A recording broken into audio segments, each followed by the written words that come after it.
Public Q&A presents AskReddit question. Taxi drivers of Reddit, what private conversation did you overhear that you wish you never did? I heard what was either the beat or worst attempt at dirty talk. Babe, your pussy is like dessert. I always got room for dessert. That sounds like something a GTA 5 NPC would say, haha. Art reflects life, I guess. No. The dude just works at Rockstar.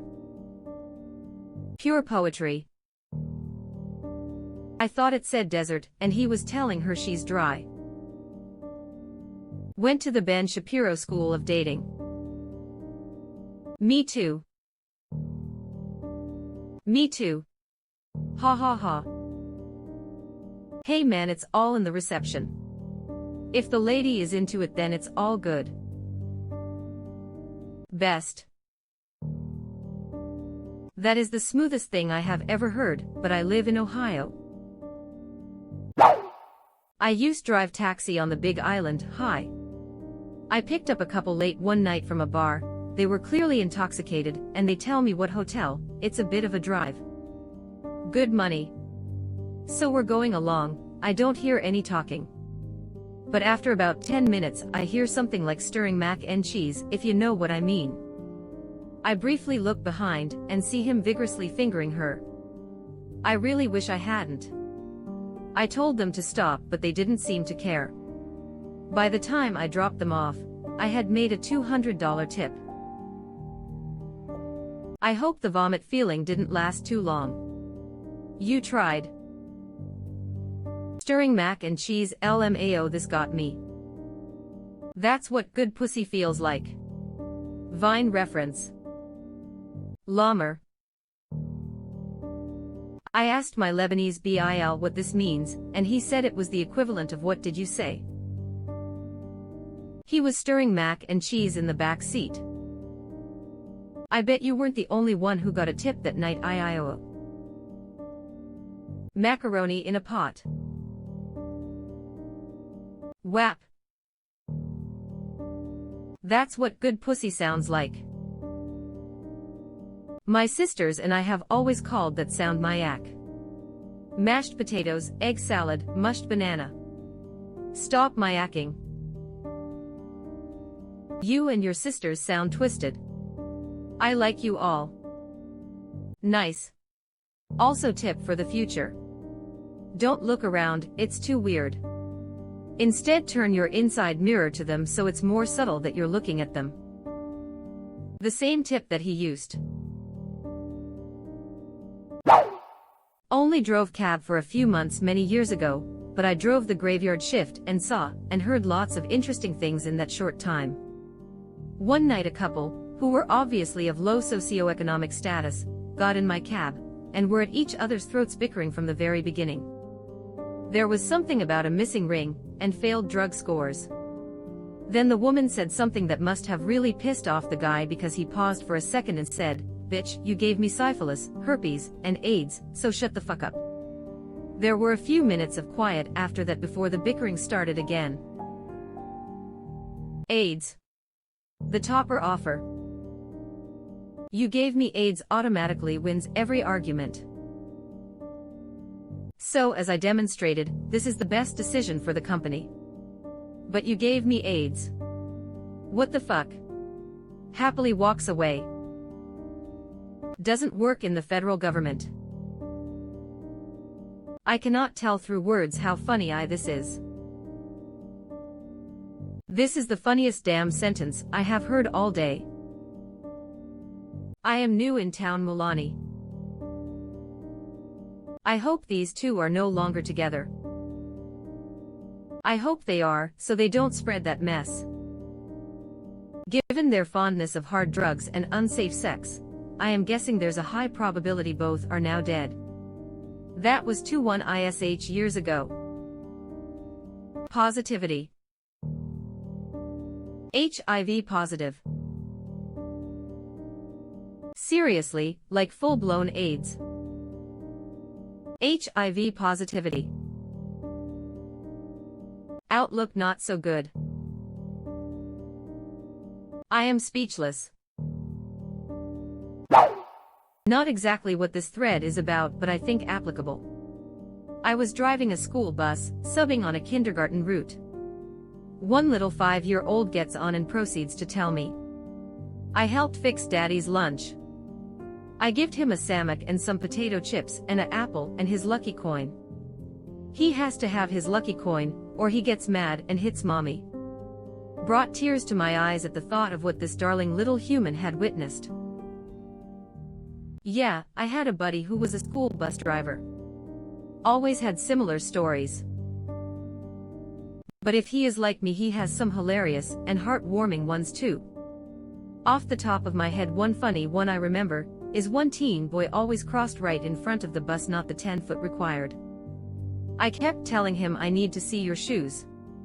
So one day the little shit slipped off his boots and held them up while he crossed. Took me bribing him with a Cadbury egg to follow the rules. Okay, that one actually got a laugh out of me. Subreddit malicious compliance. Subreddit malicious compliance. Fifi. I am confused, what's happening? A sobriety coin from AA was Daddy's lucky coin. I.e. Daddy used to get drunk and beat up Mom. His lucky coin reminded him to keep sober and treat his family right. Sounds like an excuse to get drunk and beat on his wife if she forgets, TBH. I am pretty sure that's not what is meant. From the kid's perspective, the dad used to get drunk and beat up the mum, which stopped when he had that coin, started visiting AA. Her assumption is that losing the coin would cause him to revert back to beating her mum. I mean, he at least seems to be facing up to his failures and attempting to take steps to make things right. Domestic abuse. I think he meant to tell the kid that he needed to be far enough in front of the bus when crossing that the driver could see his shoes while he crossed. The kid was either slow or just a smartass, crossed too close to the front of the bus as usual, but had his shoes in his hand holding them up for the driver to see them. Exactly. And yes, he was a smartass, but we got along well. After that I would tell the students, I need to see your feet. I am surprised some smartass didn't do a handstand walk in front after you said that. I know some that would have, but our bus stop was on the side so that nobody crossed in front of the bus. He tried it, but the gravel cut into his hands, so he had to quit. The poor kid. Good Lord. At least their father was attempting to be a better person. Abusers don't abuse because they drink. Being sober might reduce the chances some, but they are the same asshole sober. Yes, but being sober, they have to face the issues that they are so clearly experiencing mentally, whereas when they drink, they are able to escape from them temporarily and abuse people to further pass the pain on to someone else. The loss of inhibition absolutely contributes to violent escalation of conflict that might not get to that point in a sober person. Alcohol abuse dramatically contributes to domestic violence of all kinds. Honestly, if his dad had recovered, at least there was sort of a silver lining. Oh my heart. Not a taxi driver, but I did overhear a conversation between my two cousins in the back seat of my car about molesting a snake. I don't consider myself naive, but how do you might get a snake? My question exactly. Unless they use the snake as a dildo. Excuse me while I go barf. Relax, it's tail first. See how she takes pleasure from the serpent. No, they were talking about putting things up the snake pooper. Freeze it first. Oh fuck, I misread this as a pocket pussy for second. Or a fleshlight. I am not that brave. I like my penis not to have snake venom in it. Also, I don't like throat fucking snakes, I think. Never tried either, but I am pretty sure I wouldn't dig it. A snake is basically just a living fleshlight. Happy cake day, I guess. Nothing to guess about, you were correct. It's my cake day, whoop whoop. Not what I was expecting, but nonetheless I am game to hearing about this. What age were they at the time? Maybe their innocence and curiosity will diminish the horrific nature of this conversation. No, they were older than I'm even now. 21 and 23. And weird still, both were girls. Oh God. I wish I never heard that. That just makes it a million times more disturbing. Fuck no. What is wrong with people? Drugs probably. Or it could have been just a weird-ass joke of a conversation between the two, and their younger cousin happened to pick up on this bit without further context or tone to understand that it was not serious. I just know I have said some majorly fucked things while completely sober because I knew the person I was speaking with understood that it was nothing more than nonsense. Edit. Sorry, just realized that you're op. But could it have been that scenario? No, one of them was my drug-addicted cousin, and I am pretty sure she was on PCP while having that conversation.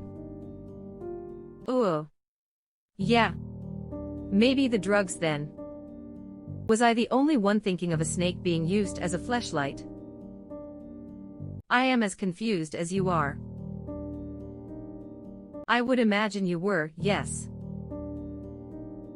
How could someone physically molest Snake? Molest doesn't necessarily mean sexually molest, just poking a snake with a stick is molesting it. But I fear that isn't what was meant here, in which case I am also curious. What the ball-sucking fuck did I just read? This made me laugh so hard I woke up my roommate. Well, that sentence ended about as well as that sentence could have possibly ended. Not saying it was a great sentence by any means, just thinking that given all the words leading up to the last word, ending how it did is something I'll accept. WTF. You sure they didn't mean milking as in extracting venom from? Wow. You are still with us.